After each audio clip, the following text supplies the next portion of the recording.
From the opinion pages of the Wall Street Journal, this is Free Expression with Gerry Baker. Hello and welcome to Free Expression with me, Gerry Baker from the Wall Street Journal editorial page.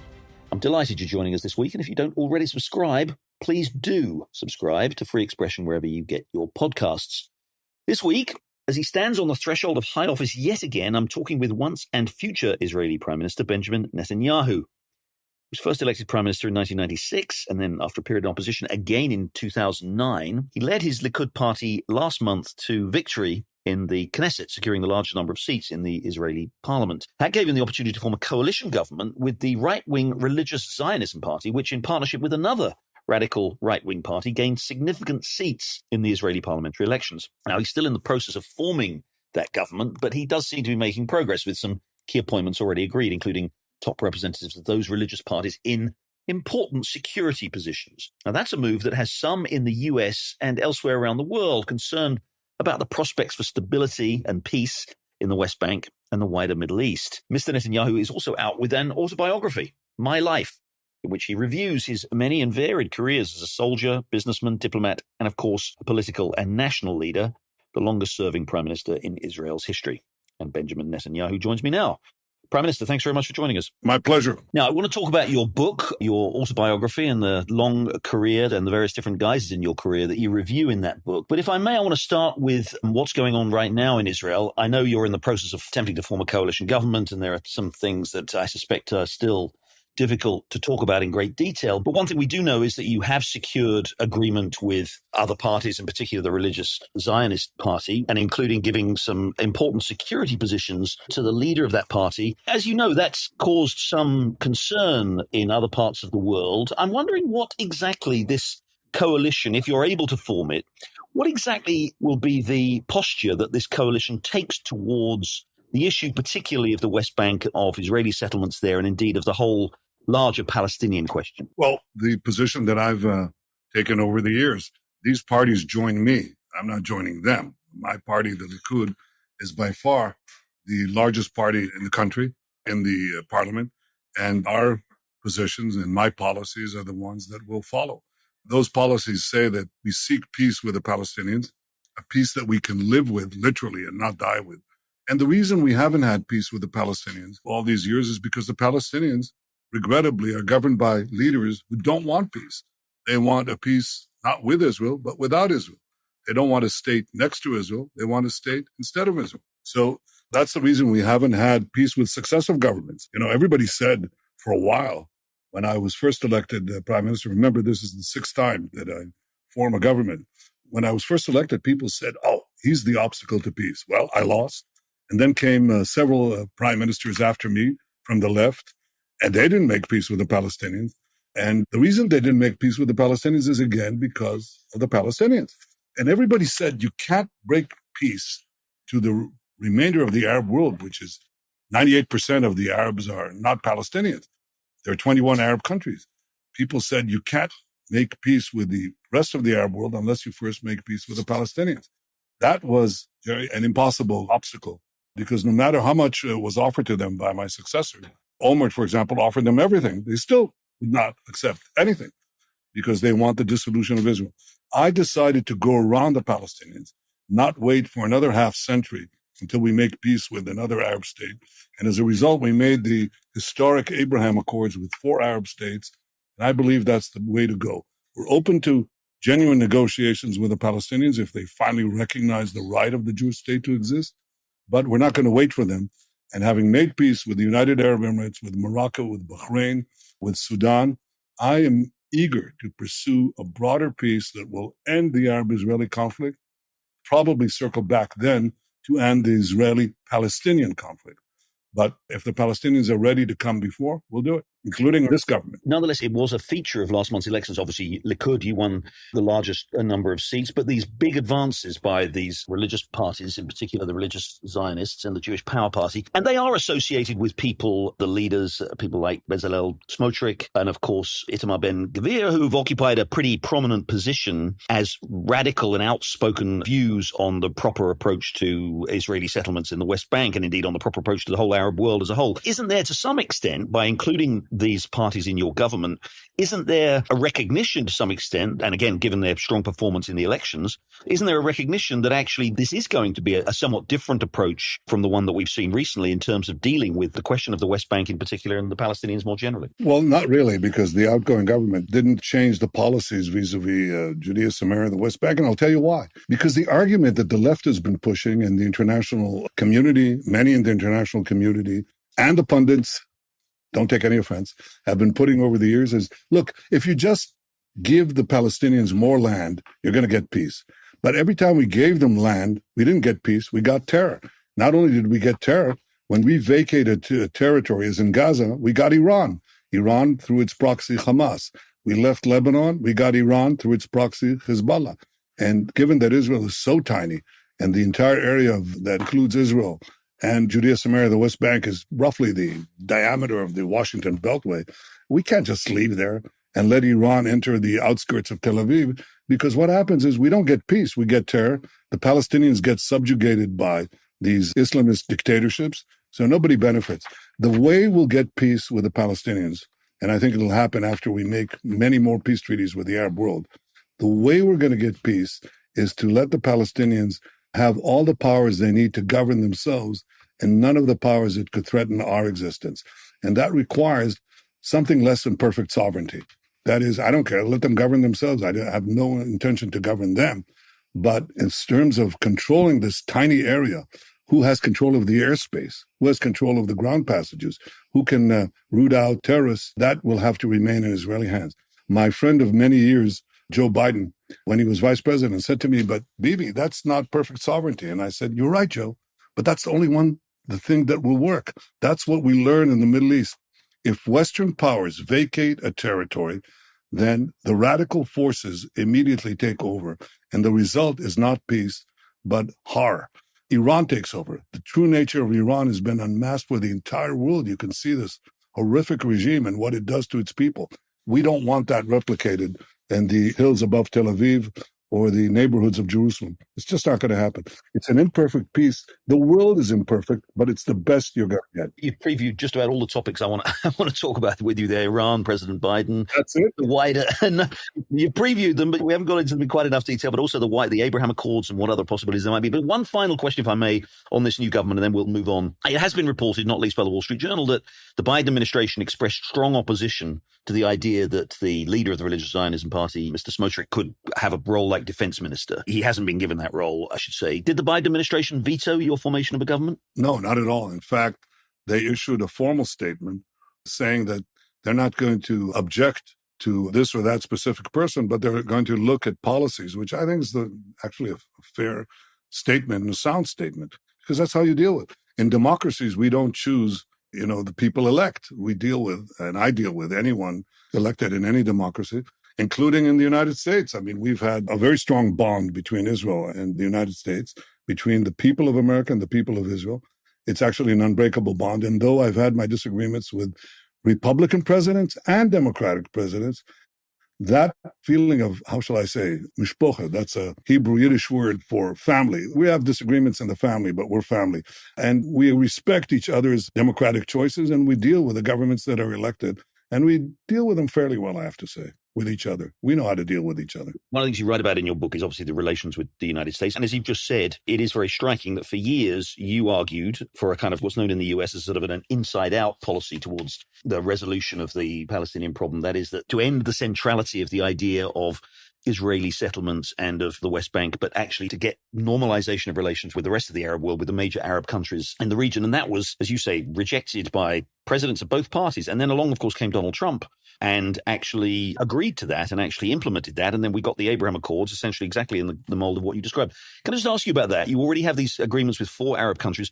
You just talked about expanding that. Can we expect to see at some point, maybe in the term of your next prime ministership, for example, normalization of relations with Saudi Arabia, or is that a bridge too far at this point? I think it'll be an extraordinary quantum leap over an existing quantum leap. The Abraham Accords were a quantum leap, and it has a lot to do with the courage and wisdom of the Arab leaders, the first one being Mohammed bin Zayed, Sheikh Mohammed bin Zayed of the United Arab Emirates, who courageously shook my diplomatic hand, if you will, And we arranged this extraordinary peace, which would not have happened, frankly, without the tacit and maybe not so tacit approval of Saudi Arabia.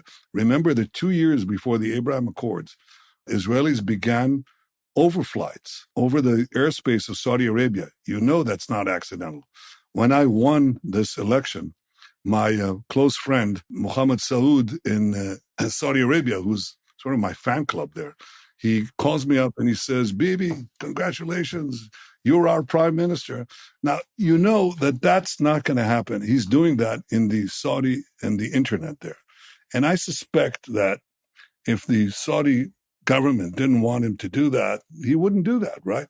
So obviously, Saudi Arabia did not disapprove. Now I'm falling back on diplomatese. Did not disapprove of the Abraham Accords.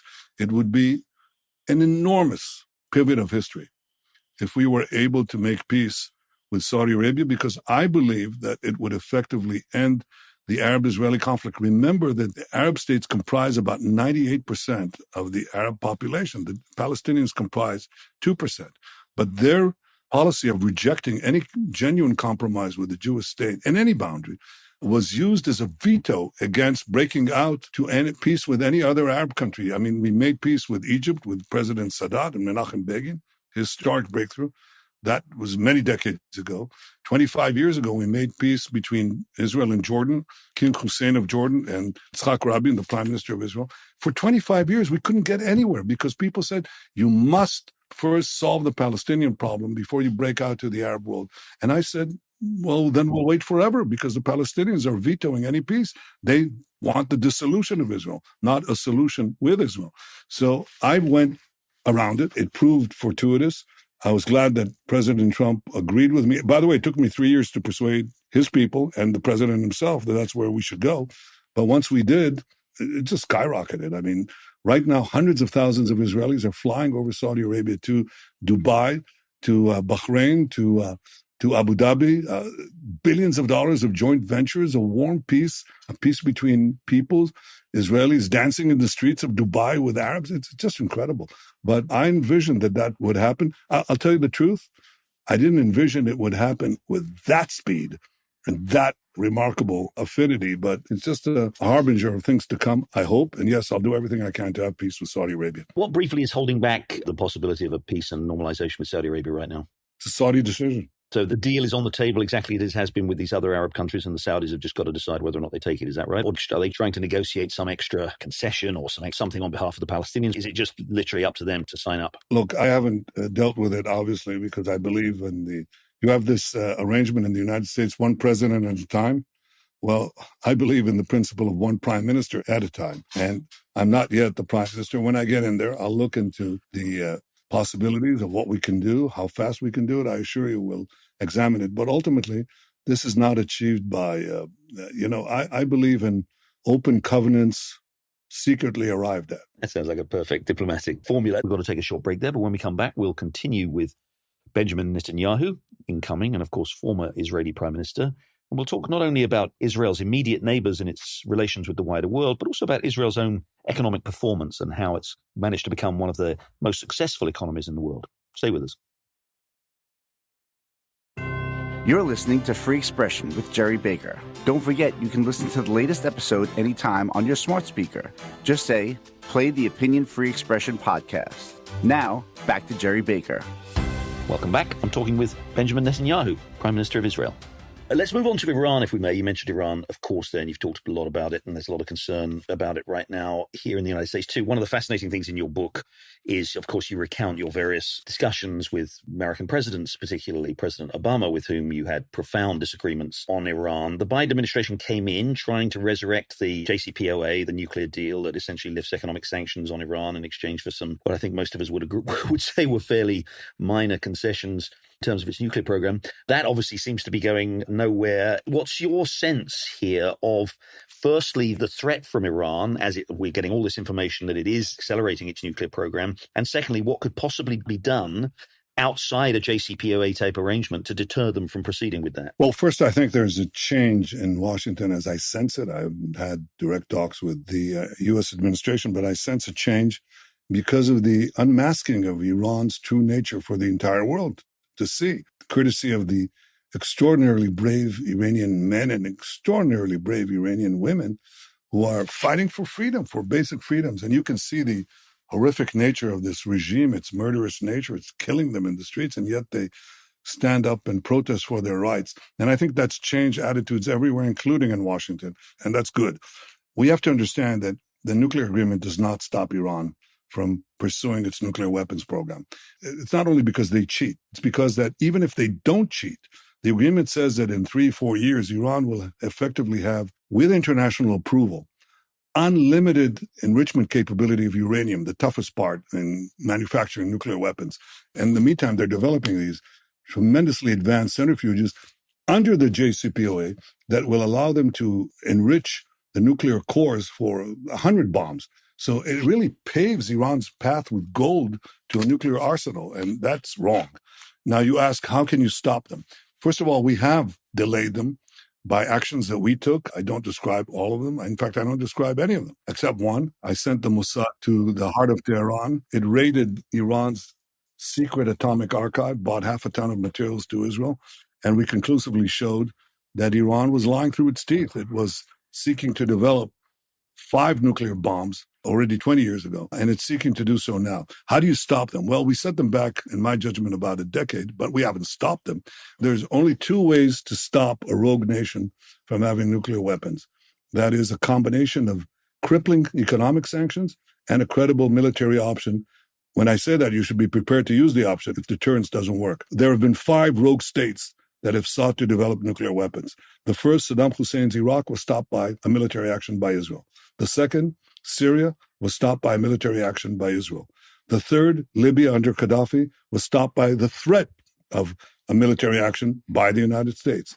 The fourth, North Korea, had signed the Non-Proliferation Pact and so on, didn't do a damn thing, and they continued to develop a nuclear arsenal. They were not under any credible military threat. So now half of Asia is quaking in fear, and they may have the capacity soon, and possibly now, to reach the western seaboard of the United States with nuclear weapons. That is bad. As bad as that is, the fifth nation, Iran, is much worse. It's much bigger and stronger than North Korea. It also has a theological thuggery that is governing it with this repression, and it has an ideology. And they chant death to Israel, death to America, and death to all the infidels in between, and there are a lot of them. So if you want to protect the peace of the world, not only the security of Israel and the security of the Middle East, but the peace of the world, we must not allow this radical Islamic repressive regime to have nuclear weapons. Everybody will be in peril. How do you stop it? Crippling sanctions and a credible military threat. If you're not prepared to do it, you'll simply deceive yourselves with all these agreements, which they either cheat or keep and get to a nuclear arsenal without having to do anything except wait. We must not let Iran get nuclear weapons. That's my commitment. That's my main reason for going back into the, I would say, the messy bog of Israeli politics and climbing back on Disraeli's greasy pole of politics. Right back at the top of the greasy bowl again. It ain't that much fun, believe me. It's not well, that much. you seem to, one, be very successful at doing it, and two, have a strong yearning to keep doing it. So there must be something about it that you find rewarding. But we've seen this extraordinary process in Iran, very brave people taking to the streets. Probably many of them have been murdered by Iranian security forces. There continues to be, it looks like, serious unrest. And there are some people who think this is a pretty serious threat to the regime. How do you think that affects... again, I appreciate, you haven't formed a government yet, so you're not privy to all of this information, but you're a very well-informed man. You know what's going on. How do you think that affects Iran's government, and in particular this issue of the nuclear program? Is it an opportunity here? Does this force Iran, perhaps, as implausible as it may seem, to maybe focus more on the economic needs of its people rather than on developing its nuclear program? Or does it actually represent more of a threat to Israel in that under pressure domestically they may seek, what often these dictatorial regimes do, which is sort of satisfaction by upping the ante in an international framework? No, I don't think they seek satisfaction. I think they seek immunity from foreign interference, and maybe also the appearance of invulnerability domestically by parading nuclear-tipped warheads, the way the Soviet Union did, in Red Square, even though they were collapsing internally. I can tell you that there's a question now, and it's a new one. I think that these regimes succeed to survive as long as they control their stormtroopers. That is, as long as their stormtroopers are not infected by the desire for freedom, as long as they're not assaulted by their families who say, you're killing our neighbors, you're killing other people. When that happens, regimes collapse. Until that happens, they can hold on a very long time, a very long time. I would say that one of the things that really challenges a regime like Iran's is when the citizens can have unfettered information or less fettered information, and they know what is happening. But what is happening in Iran today is truly extraordinary, and I must salute these brave people who are basically saying, and this is the first time they're saying it really since the Islamist revolution, which is close to half a century now. They're saying, down with this regime. We want freedom. And that's a reason for hope. Moving on quickly to Russia, which is not unrelated because Iran has been supplying, as we know, very important military equipment to Russia in its war with Ukraine. Now, you've enjoyed a good relationship over the years, I think it's fair to say, when your years as prime minister with Russia, and particularly with Vladimir Putin. And you've argued that, Israel needs to have a good relationship, obviously, with Russia because of its importance in the region and its importance generally in the world. You did say shortly before the election, I think, however, that you thought maybe Vladimir Putin may want to rethink what he's done in Ukraine. As you're about to take up the reins of office, how will you use your relationship with Vladimir Putin to maybe try to get an early end to this war? I think most people in the United States and the West would agree, Russia ending its aggression against Ukraine. What approach will you take? Well, I'm not sure that I'm in a position to be the fabled intermediary. Everybody has great aspirations. I'm going to solve this problem. I don't even know, and I haven't been briefed recently on the situation there. But the first thing I'll do is get a briefing. But I think that I'm not a solitary actor in this. There are people who've been dealing with this, other leaders, and I'd like to talk to them, including my friend of many years, President Biden. I'd like to talk to him and consult with him before I give any answer. I'm not even sure I'm in a position to do anything. I am in a position to protect the interests of Israel, and that is something that I'll do carefully and responsibly, given that that Israeli fighter pilots and Russian fighter pilots are flying within spitting distance in the skies over Syria. So obviously we've calibrated our relationship with Russia to avoid any kind of military clash. The last thing we want is a Russian-Israeli war. I remember that from my military years. I described them in great length, by the way, in my military service in a special unit some half century ago. But I remember we were shooting Russian planes out of the sky, and they were shooting our planes with their anti-aircraft weapons along the Suez Canal out of the sky as well. Nobody wants to get back to that. From this question of maintaining our freedom of action over the skies of Syria to the broader question of how, if at all, I can in any way contribute to ending this horrible war, this tragedy, there's some distance. I think I should consult with our people and consult with the other world leaders before I can give a credible answer to your question. Again, there's obviously a long-standing relationship, too, between Israel and Ukraine, with many of the Jewish diaspora from Ukraine, obviously persecuted, who have made their way to Israel and have made a great success of their lives there. And, of course, President Zelensky himself has issued a direct appeal for Israel to help. Is that something that is important to you? Yes, it is. Even though it's a tiny country, it's really one of the smallest countries in the world, and yet Israel has accepted an inordinate number and disproportionate number of refugees from Ukraine, Jews and non-Jews, into its territory. It's offered field hospitals. It's offered a humanitarian help. The question always arises, what about defensive military weapons? No secret. It's been put forward to the present government, the outgoing government. They chose effectively not to do it. I'm sure it'll come to my desk, but before I make any decisions on that, I'd like to consult with our people too. One prime minister at a time. One of the topics you write about a lot in your book is the economic performance of Israel and the economic reforms that have taken place, in which you were to some extent responsible for, others too. And it is striking, and as you point out, that for almost the first half century of its existence, Israel was pursued pretty socialist economic policies with, frankly, the sort of normal, predictable results you expect when you do implement socialist policies, which is relatively weak economic performance. You have got a much more dynamic economy now. And again, you talk very proudly in the book about how Israel's GDP per capita is now greater than many of the G7 countries. It's one of the richest countries in the world. Again, it's through pursuing largely free market. Israel's got an incredibly dynamic tech sector. We know it's got an incredibly dynamic, modern, technologically advanced sectors of the economy. How important were those economic reforms in achieving that? And what do you look forward to in terms of future economic opportunities for Israel? Look, I think the transformation of Israel from a semi-socialist economy to a free market capitalist economy is one of the great achievements that I take pride in having led. And I'll tell you, it wouldn't have happened without the genius of Israeli entrepreneurs, men and women. They're ultimately responsible for it. But technology and education by themselves do not produce wealth. If that were the case, Soviet Russia would have been one of the richest countries in the world because it had brilliant mathematicians, physicists, metallurgists, and the like. And of course, they were near bankruptcy. Technology and education do not by themselves produce wealth. free markets do. The combination of free markets and high technology is unbeatable. I saw that Israel had high technology because of our military. Essentially, we were investing in our military, especially in military intelligence, that produced these fabulous capabilities that could go nowhere. My brother-in-law was a very gifted Air Force pilot, left the Air Force, became a technologist with a local high-tech company in Israel, didn't go very far, went to Palo Alto and made a fortune. But his son is back in Israel because the opportunities are so incredible, and he's doing very, very well. That's replicated all over the place. So I had the vision from a very early age, and especially from my years at MIT, where I saw the possibilities of the combination of technology, including military technology, which was hidden on the MIT campus. The NSA and the CIA were doing things there that people spoke in hushed tones about. But I could see what the combination of military intelligence and Route 128 and 495, these blossoming high-tech startups, was doing. And of course, it was a third ingredient, and that was free markets. So I was committed to bring that same combination to Israel. And I had to wait for a good crisis when I was made finance minister, the peril of political death. In the midst of a great economic crisis, I was given the job, which should have ended my career. And I decided to use that crisis to bring dozens and dozens of free market reforms that, by the way, cost me politically in the short run, but liberated the genius of Israeli entrepreneurs onto the world stage. And you're right, we have passed, because of these market reforms, lower taxes, cutting government spending, reducing bureaucracy, you name it, all these things that were very, very difficult to do. I mean, they involved unbelievable political battles, which I describe in my book.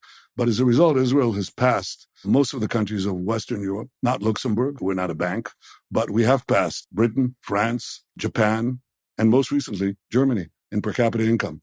And the interesting thing about it, I want you to know, Jerry, is that our inequality actually went down.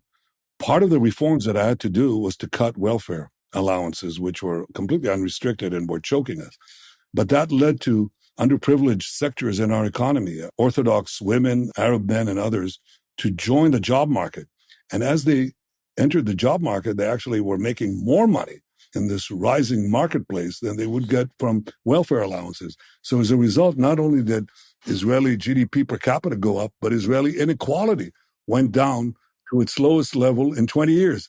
So, you know, people say, oh, okay, the rich get richer and the poor get poorer. Not in Israel. Actually, the poor got richer. Important lessons for some of those other countries to learn there, perhaps. I hope they're listening to that. Now, very briefly, it's maybe a slightly odd question to ask as you're about to embark on yet another term in office rather than leaving it. And this is, you've been the longest serving Israeli prime minister. This is the third separate occasion you've gone from opposition into the prime ministership, into government. What do you hope to achieve? What's your primary objective? And I know nobody likes to talk about their legacy, and especially not when they're about to embark on government rather than leave it. But what do you want history to have judged to have been your greatest achievements as you enter this next term of office? Well, first, I have three immediate objectives. One is to block Iran's quest for nuclear weapons. Second, to expand the circle of peace and offer it a quantum leap, peace with the leading Arab countries that are still outside the circle of peace, the most important one being Saudi Arabia. The third thing is to continue to invigorate the Israeli innovation juggernaut. And there are so many areas of technology and development that I'm thinking about, but I won't enumerate it because it would take the 5 programs to discuss it. So I have these 3 goals. You ask, how do I want to be remembered? As someone who devoted his life successfully to protect the state of Israel and ensure its prosperity and security in the coming decades. Prime Minister Benjamin Netanyahu, thanks very much indeed for joining Free Expression. Thank you. Appreciate it. Well, that's it for Free Expression. Thank you very much indeed for joining me, Gerry Baker from the Wall Street Journal opinion pages. Please join us again next week when we'll have another deep exploration of the big issues that are shaping our world. Thank you and goodbye.